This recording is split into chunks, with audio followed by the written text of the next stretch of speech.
One of the ironies of modern society, of affluent society, is that we're wealthy enough as a nation, we're wealthy enough to actually not need each other very much, not need each other individually.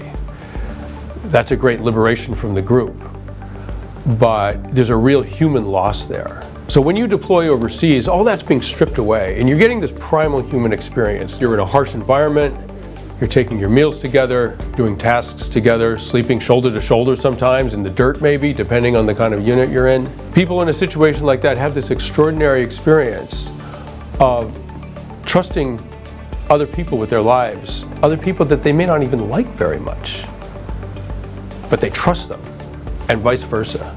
You take people that have had that, and you pick them up, and you bring them over and you drop them back down in America, in the great American suburb or wherever they're from. All of a sudden, they're sleeping by themselves in their own apartment, maybe with their family, a single family home. They don't have the protection of others around them. They don't have the emotional security of 30 or 40 people around them. What happens? Of course, the risk of mental illness goes up. And we know as affluence goes up in a society, the suicide rate goes up, the depression rate goes up. You don't have to have been in combat either. I mean, combat adds a level of trauma that has to be dealt with. But as a species, we're wired to survive trauma. I mean, if trauma was incapacitating to a majority of people for their entire lifetime, we wouldn't be here as a species. We wouldn't have survived. You will get over the trauma. You're wired to get over it. But what we're not wired for is alienation and loneliness.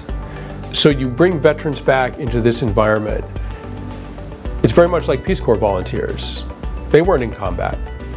But 1 in 4 Peace Corps volunteers experiences a severe depression when they come home. Of course that's going to happen to you. We're a social species. We want to be with other people. If you give us that experience and then you take it away, it's not going to feel very good.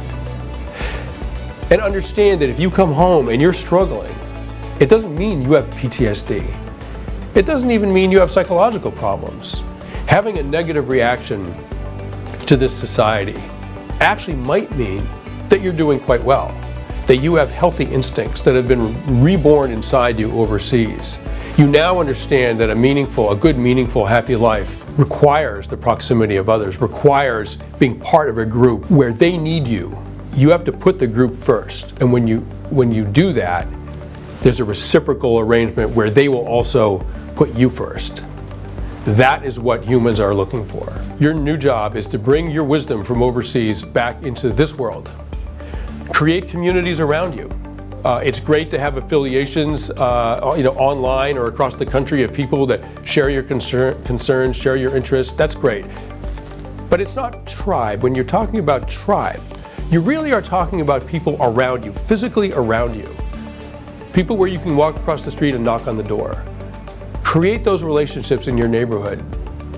Create relationships at work.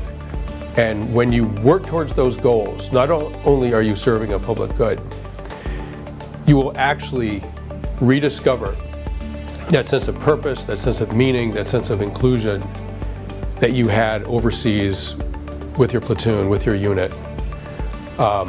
Those days that might now seem like the best days of your life, you can have those again in this country. But it's going to take a lot of work.